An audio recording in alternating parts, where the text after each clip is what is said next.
Hey, what's going on, everybody? It's your bro, hope you're doing well, and in this video I'm going to describe the very basics of big O notation in, well, computer science. So sit back, relax, and enjoy the show.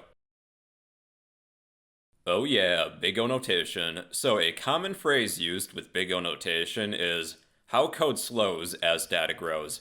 It describes the performance of an algorithm as the amount of data increases. And really, this notation is machine independent. What we're really focusing on is the number of steps to complete an algorithm, because some machines are going to run certain algorithms faster than others. And three, we tend to ignore smaller operations. If we had some task that took n plus 1, we would just reduce it to just n because that plus 1 really isn't going to make a difference.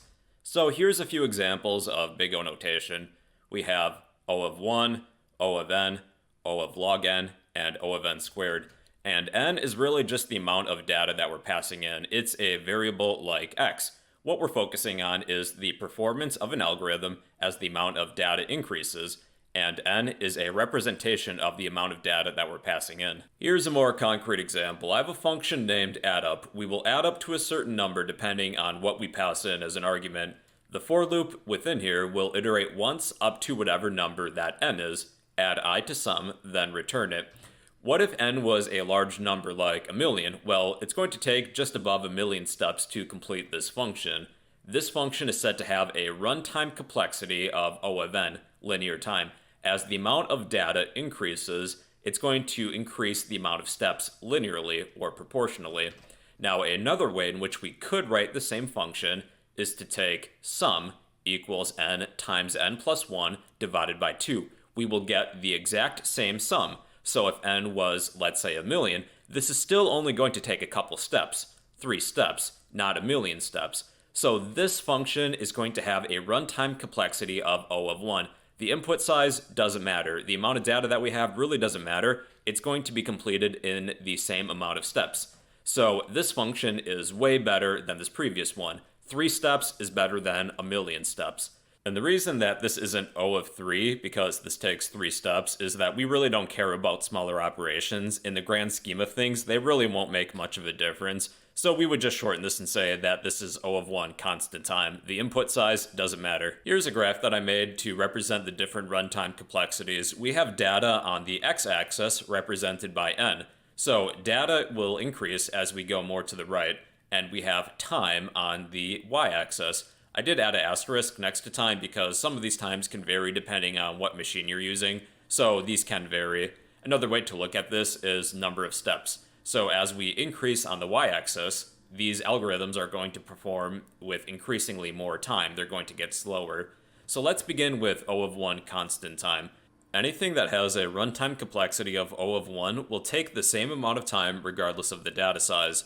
A few examples would include the random access of an element within an array and inserting at the beginning of a linked list. So O of 1 is extremely fast. Next, we have O of log n, also known as logarithmic time. One example is binary search. We haven't talked about this yet. We'll talk about a few of these algorithms in future videos. But anything that has a runtime complexity of O of log n will actually take, I don't want to say less and less time, but increasingly less time to complete. So as the data size increases, this algorithm is going to be more and more efficient compared to the early stages with a small data set. O of n is also known as linear time. As the amount of data increases, the time it takes to complete something will increase proportionally, linearly.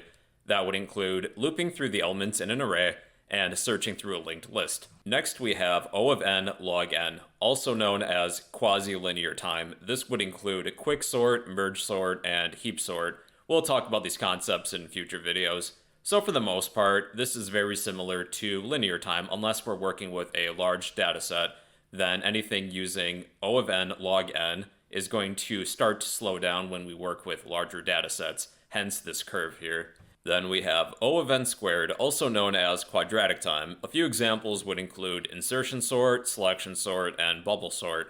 As the amount of data increases, it's going to take increasingly more and more time to complete anything that has a runtime complexity of O of n squared. So just to compare linear time and quadratic time, with linear time, if our data set was 1,000, if n equals 1,000, it's going to take 1,000 steps. they're proportional, they're linear. But if we were using quadratic time, if n was 1,000, then 1,000 squared would be a million. So if our data set was 1,000, if we're using quadratic time, it's going to take a million steps then, way more than linear time. So quadratic time is extremely slow with large data sets, but in the case of a small data set, it could actually be faster, as you can see by the graph here. And lastly, we have O of n factorial, also known as factorial time, and one place where this is used is with the traveling salesman problem, which I might discuss in a future video. So this is extremely slow. So if I had to give a letter grade to each of these runtime complexities when working with large data sets with constant time, this would be an A, like an A+. Logarithmic time would be a B, it's pretty good. Linear time is C, it's okay. Quasi-linear time is a D, it's just barely passing.